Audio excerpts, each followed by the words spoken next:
Coucou quatrième. Dernier déplacement, c'est l'étirement et la compression horizontale. Alors, on se rappelle juste un petit peu, donc toujours au début, la base, on est donc sur les fonctions de référence. Qu'est-ce qu'on a donc comme fonction de référence? Stéphania, x carré, x cube, racine x, racine troisième de x, Léa, 1 sur x, valeur absolue de x et x. Voilà nos fonctions de référence. Et donc, les opérations arithmétiques que vous aviez vues en primaire, MAD, plus, fois, moins, divisé, eh bien, elles vont agir sur nos fonctions de référence et ça va changer la forme. Parfois, ça va juste les déplacer. On a vu que les plus ou les moins, ça faisait que les déplacer par des translations vers le haut, ou bien translation verticale, ou bien translation horizontale, suivant si on jouait sur l'image ou sur la variable. Ici, maintenant, on est dans les fois et les divisés. Et donc, eux, ça va carrément changer l'allure. Okay, soit ça va grossir, soit ça va mincir, hein, comme on pourrait dire vulgairement. Ici, on va vraiment l'appeler comme ça, comme en mathématiques. Mais voilà, je vais vous faire deux exercices avec vous. Le 7 et le 6. Je commence par le 7, voilà, je le trouve un peu plus facile, donc je commence par celui-là. Quelle est la fonction de référence ici, Grégory? X carré. Ok, donc, x carré, on est bien d'accord que c'est la fonction de référence. Quelques points bien choisis. Qu'est-ce qu'on pourrait prendre? 0, 0, 1, 1, 2, 4, moins 1, 1, moins 2, 4. Ok, donc on peut déjà le dessiner. Hein. Notre fonction de référence, parce qu'on va vous montrer les points qui se déplacent. 0, 0, 1, 1, 2, 4, moins 1, 1, moins 2, 4. Ça, c'est notre fonction de référence. On est d'accord? Et ce qu'on vous demande, ben, c'est au niveau des déplacements, qu'est-ce qui va se passer? Qu'est-ce qui se passe toujours? Est-ce que vous remarquez un truc qui se passe toujours? Alors j'ai fait exprès de dessiner des lignes horizontales pour un peu attirer votre attention qu'on est dans des étirements et des compressions horizontales. Donc on va surtout regarder de manière horizontale ce qui se passe.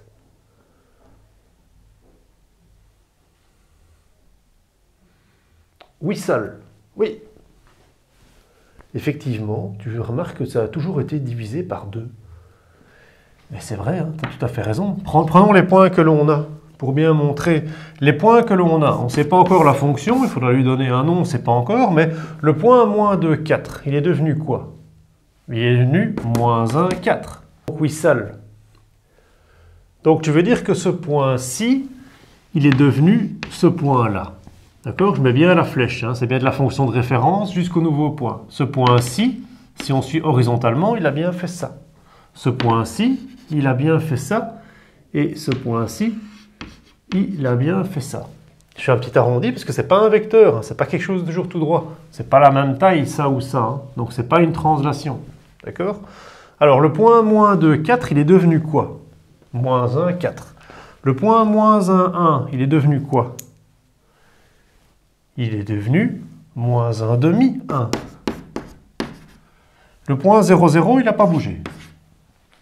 Le point 1, 1, il est devenu quoi? 1 demi, 1.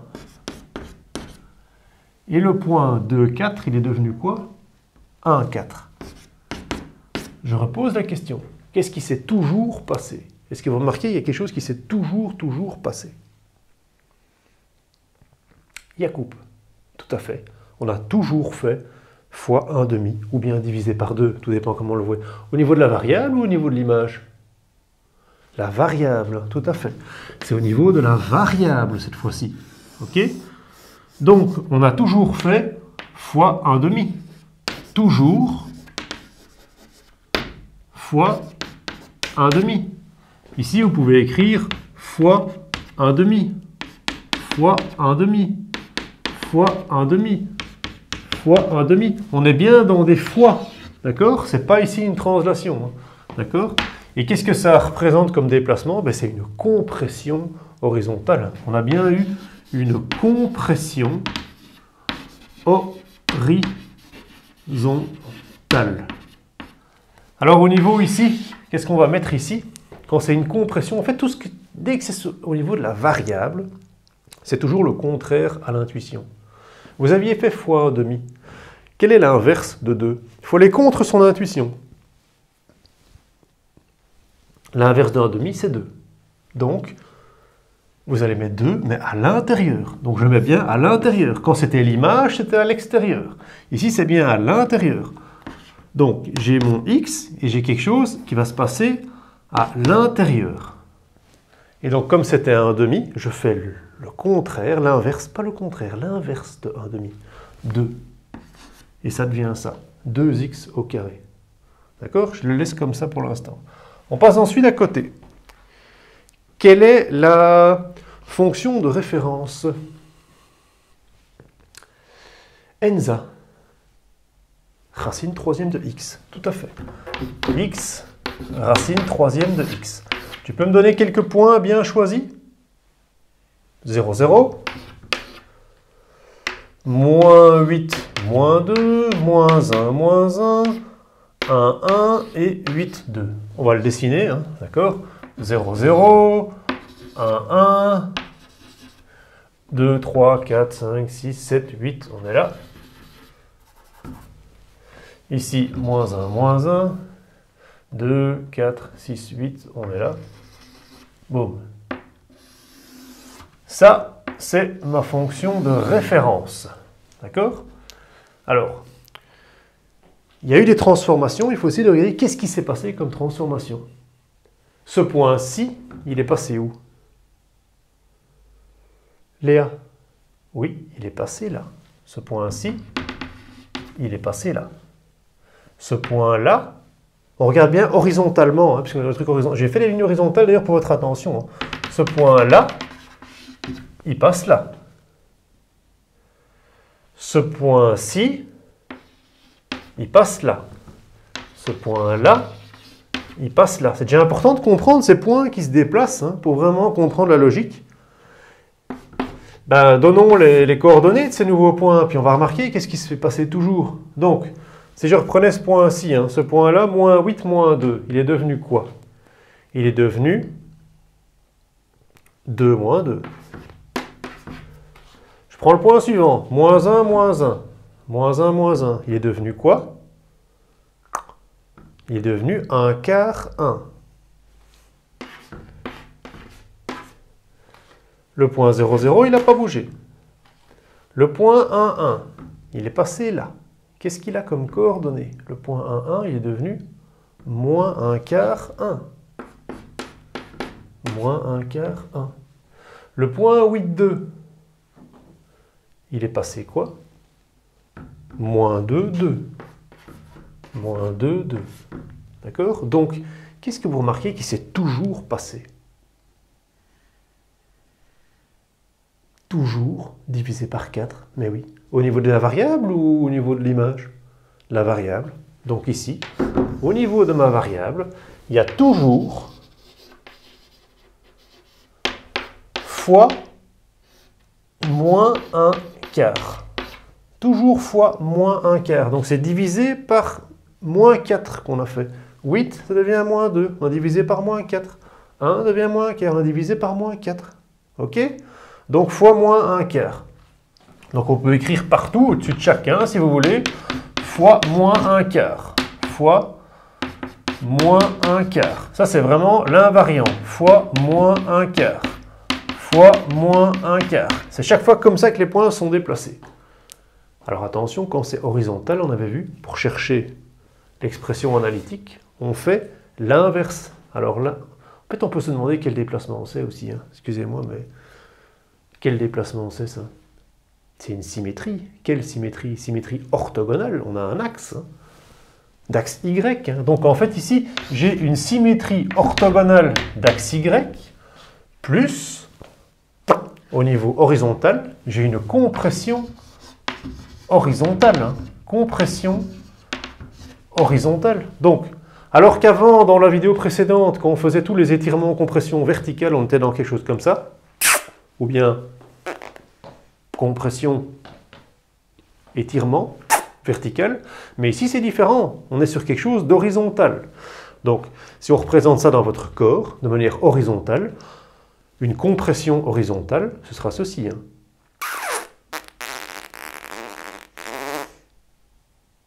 Tandis que l'étirement horizontal. Ok? Donc ici, on a bien une compression et une symétrie. Comme c'est l'inverse, un quart, l'inverse d'un quart, ça va devenir 4. Donc le moins, lui, on va le garder, mais bien à l'intérieur. Donc vous avez racine troisième.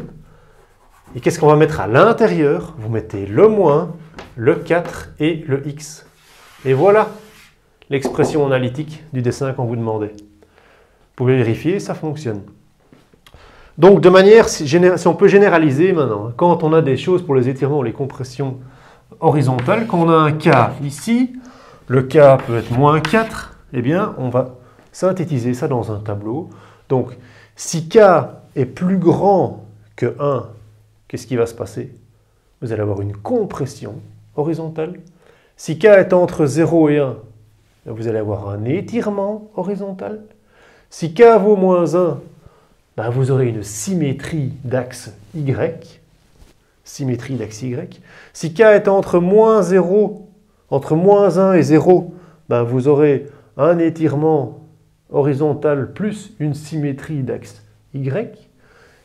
Et si votre K est plus petit que moins 1, eh bien vous aurez une compression horizontale plus la symétrie d'axe Y. Ok? Je vous montre comment on peut faire donc plus rapidement une fois qu'on a bien compris. Hein. Juste en cherchant le K et hop, on sait tout de suite trouver l'expression analytique de ce qu'on cherche. Hein.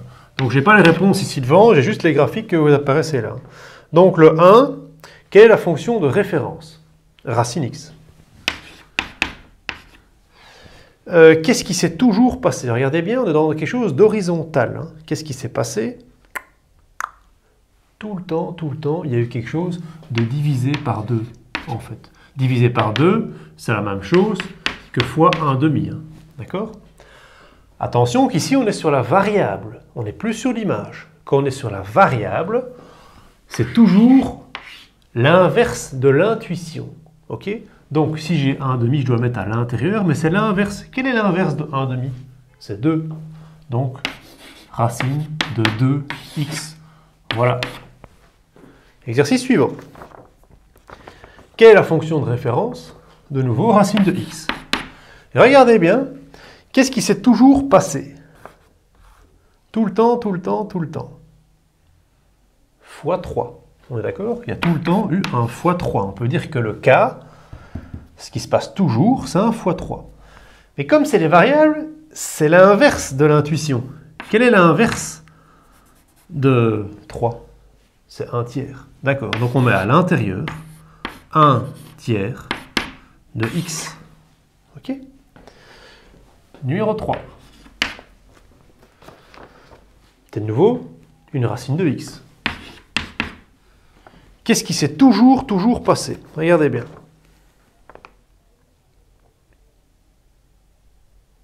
Toujours fois moins 1. Toujours fois moins 1. Quel est l'inverse de moins 1? 1 sur 1, ben ça reste 1 sur 1. Ça ne change pas. Donc ça reste bien moins 1 l'inverse. On le met à l'intérieur. Racine de moins x. Le 1, il est là. Alors, le 4. Le 4, quelle est la fonction de référence? Racine cubique de x, on est bien d'accord?